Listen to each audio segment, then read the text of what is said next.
If you're trying to grow food naturally and you're not getting the results that you want, you'll probably be scratching your head as to why this might be the case, because as far as you're concerned, your soil should be bustling with soil life. But soil life doesn't always work to our advantage. So in this video, I'm going to draw out one possible reason that you might not be getting the results you want. The video is actually an extension of a trial that I previously did, and the results from it may be one of the explanations that you're not getting those results that you want.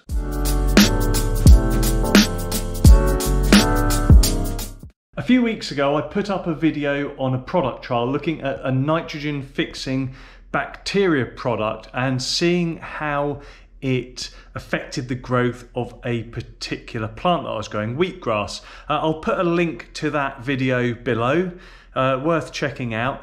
The results were interesting, perhaps a little bit inconclusive. I won't give too much away, I'll let you watch that, but I kind of felt that there was something left to kind of really close that story off. And so in this video, I'm going to close that chapter on that trial, and we're going to do a quick analysis on the plants that I was growing. Now, this analysis is going to be a Brix test. I've done some tests on various fruit and vegetables in the past. What we're looking to see is there a difference between the treatment samples and the control samples. So it's a little bit bright, but these plants have been moved out of their trial location on the kitchen table, and they've been growing for the last 3 or 4 weeks. Well, actually they've been growing for around 5 or 6 weeks in total, but for the last 2 or 3 weeks they've been merrily chugging away on this windowsill, drinking water and not doing a tremendous amount more. So I'm going to chop the leaves up, blend them, get the juice, put them on a refractometer, and then we're going to look and see if there's much difference in the Brix levels for the treatment versus the control. So that's everything blended and chopped up. Now I'm going to do the Brix test, and I will put the results up for us both to have a look at now. So here are the results of the Brix test.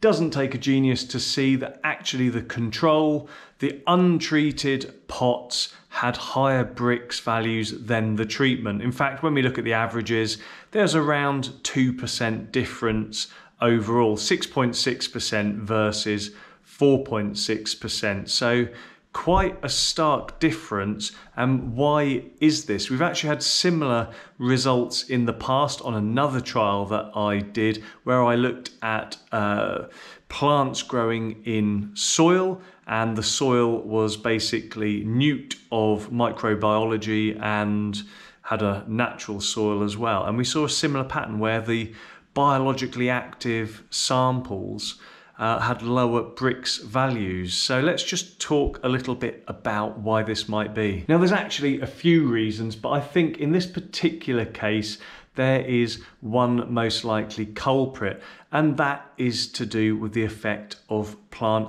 exudates.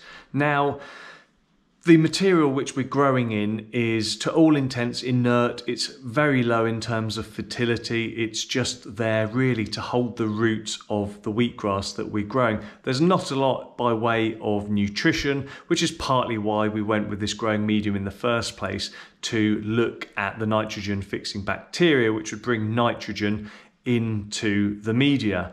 However, as we know from other videos I've done, plants are a driver, and they will also capture the energy from the sun and the atmospheric gases, and they will convert that and send it out in the form of simple sugars to the soil life, or the microbiology I should say, around the immediate root zones. And so what is highly possible that's going on here is that the plant is effectively giving before it receives, and these are quite short-lived plants. So the main focus of the energy of the plant is to grow as rapidly as it can, which is why we see some of the curdling of the roots in the water trays underneath as well. The actual upward growth has pretty much kind of maxed out, but the sun is channeling its own resources to the microbiology around the root zones in order for it to give. Now, obviously in the treated material, there are a lot more, well, we would hope, a lot more bacteria than there are in the non-treated. So there are a lot more mouths to feed, and that means those simple sugars, the sugars which we're measuring with the Brix, are going out of the roots to feed the microbes rather than going into the very fabric of the plant itself. And so actually in this particular case, we're seeing quite a large difference between the control sample and the treatment. So it's all about giving before receiving and mouths to feed. Now, this is why it is so important to understand what's going on in your soil before you start doing things like trying to build microbiology in an uninformed way.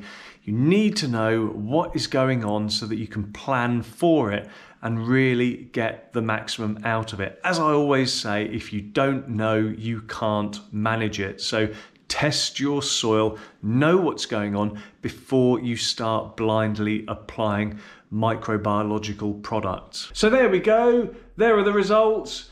Was that interesting? Was it what you expected? I don't know, but I feel I've got this thing that was nagging off my chest and I can move on with my life. So perhaps we'll do another trial in the near future. If you've got ideas, do reach out and let me know. But we'll leave it there for the moment, and until the next video, I will see you soon.